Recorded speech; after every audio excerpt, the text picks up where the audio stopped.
Welcome to the Anxiety Coaches Podcast, a relaxing and informative show where we explore anxiety, panic, and PTSD, sharing how you can overcome them for life.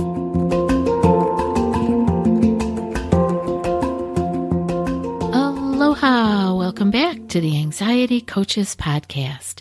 I'm your host and coach, Gina Ryan, and I am so happy to be with you again today as together we can consider the many ways to bring your mind and body back to its natural peace and calm. In today's episode, I'm talking about feelings and emotions as information. I want to get a little bit of communication going here between you and your emotions, your feelings. See what it is that your mind and body might be trying to express to you. What could our feelings and emotions be trying to say to us? It's really easy to just go with the feelings that we have as if it was nothing more than just something that we have to deal with.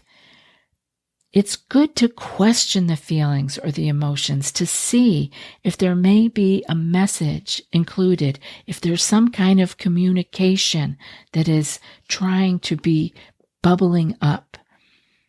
This is a wonderful place to use your journal, to write down your feeling or your emotion and begin asking yourself what it might be trying to say or where we might be needing to be paying attention in our lives. Feelings and emotions don't just come out of thin air. Now, they may be coming up from unconscious or subconscious kinds of places, or they could be things we're dealing with right here in front of us. But regardless, it's a place for us to be able to use our awareness and see how we are reacting and responding to those feelings and those emotions, and what those feelings and emotions might have for us as gifts of communication, gifts of information. I want to give you a little list of primary emotions because in my work over all these years, it's been interesting to see that often people don't have the language or the vocabulary for feelings and emotions. And so we can begin today to see what different emotions are trying to say to us, but we might be surprised to know we didn't even really pay attention to that feeling as an emotion, or that it might possibly be trying to tell us something. So let's look first at the 4 primary emotions, and they would be happiness, sadness, fear, and anger. And happiness is related to, let's say, reward, to being rewarded, to feeling good. Sadness is related to punishment or not getting what we are desiring. And fear is related to surprise, and anger to disgust.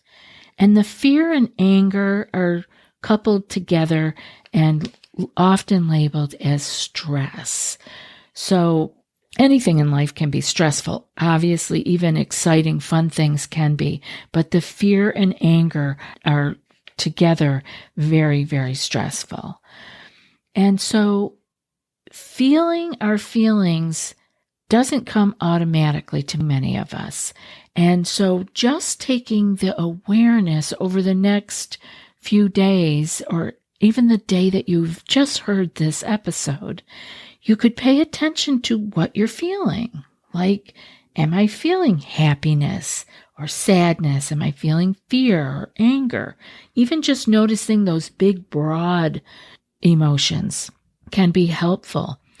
And later in the show, I'll mention what you can do to actually expand, very big expansion on those 4 primary emotions, because I have found the more that you have the vocabulary for what you are feeling, the easier it is for you to pay attention to it. There's a lot of different feelings under happiness, right? And so forth. But we want to expand that and play with it, especially when we are in our journal. It would be a great place to be writing with this new found language of feelings and emotions. So don't sweep these feelings and emotions under the rug. Let them be there. Let them flow through you. Let them continue on. What happens is when we get something that we don't want to be feeling, we would try to stop it. We try to resist it, sweep it under the rug, push it away, hold it under the water like a beach ball. We spend a great deal of effort, even unconsciously, trying to keep all these things at bay. And we want to remember the wise words of Carl Jung. And he said, what you resist persists. It doesn't go away. It doesn't disappear just because we chose to push it down. And by pushing down, like I said, holding the beach ball under the water, it takes a lot of effort. Many people repress those kinds of feelings by many different means, pushing them away, pushing them down with food, pushing them down with other kinds of behaviors so that they are not in relationship with that feeling or emotion. They've pushed it aside with something such as simple as, like I said, food can push it down. Any of the habits can push it down, push it away, sweep it under the rug, ignore it, right? If I think about something else, or if I don't think about it, it's not there. Well, that's not true. So the more you can learn to let them flow, and in the beginning it's kind of cumbersome because you're not used to it, but that means you have processed it. You have been with it. You can feel it and you can release it. It doesn't have to haunt you day in and day out in your unconscious. Before I get to some ways that I believe that your emotions could be communicating with you, I want to thank today's sponsor. This show is sponsored by BetterHelp. Back when I was struggling with so much anxiety and stress, I had wished that life came with a user manual. Unfortunately, life doesn't come with a user manual. So when life isn't working for you, it's normal to feel stuck. Navigating any of life's challenges can make you feel unsure, whether it's a career change, a new relationship, or becoming a parent. Therapists are trained to help you figure out the cause of challenging emotions and learn productive coping skills, which makes therapy the closest thing to a guided tour of the complex engine called you. Personally, I believe speaking with a therapist can be self-empowering, almost like having a user manual. As the world's largest therapy service, BetterHelp has matched 3 million people with professionally licensed and vetted therapists, available 100% online. Plus, it's affordable. Just fill out a brief questionnaire to match with a therapist. If things aren't clicking, you can easily switch to a new therapist anytime. It couldn't be simpler. No waiting rooms, no traffic, no endless searching for the right therapist. Learn more and save 10% off your first month at betterhelp.com/ACP. That's BetterHelp, HELP.com/ACP. So looking at the emotions being a way of communicating with us, getting our attention, trying to speak to us in a nonverbal way, we can begin to look at some of these emotions, whether they be primary or secondary. I kind of have a little mixed bag here for you. But we could start, let's look at anger. That's a primary emotion. And that might be your mind and body trying to say to you, what am I trying to protect? Or what am I trying to defend? We can see that kind of anger feeling might come up when we are protecting ourselves. Maybe a boundary has been crossed. Maybe you are being called to defend yourself, and the anger would arise. But when we are feeling these things and we don't have a context for it, we tend to just brush it away. But that's why I suggested pulling out the journal and really opening some of these up. Write down the feeling and see if you can't explore, again, with a question like, what am I trying to protect? Another place that you might be able to see some communication coming your way is discomfort. And many people deal with discomfort. You could ask yourself, what doesn't feel right? Not just the general discomfort or pain, but really getting to the crux of it. What doesn't feel right? And some other good questions to split it open further would be to ask, is this real or imagined? Because with anxiety, we all know here that we could be feeling discomfort from imagined things, from our own mind going off into the future, and we are already uncomfortable about things that are not even here yet. So when we are feeling discomfort, we can ask, what is it that doesn't feel right? Is it real or imagined? And we could even ask, is it discomfort or is it danger? Because we often, with anxiety, and those of us who have been stressed in our lives and are on high alert at some point in our life, we take discomfort immediately to danger. We don't even just live with the idea or a feeling of discomfort. It becomes danger, and that sets off our amygdala, and we are pouring out more stress hormones. But by splitting it open and actually looking at it, we may be able to say, well, I am just uncomfortable, and it's because XYZ doesn't feel right to me, rather than going right to the danger red button. Another primary emotion that we could look at is the fear. And when that arises, rather than it just being general fear, we could say, where do I need safety?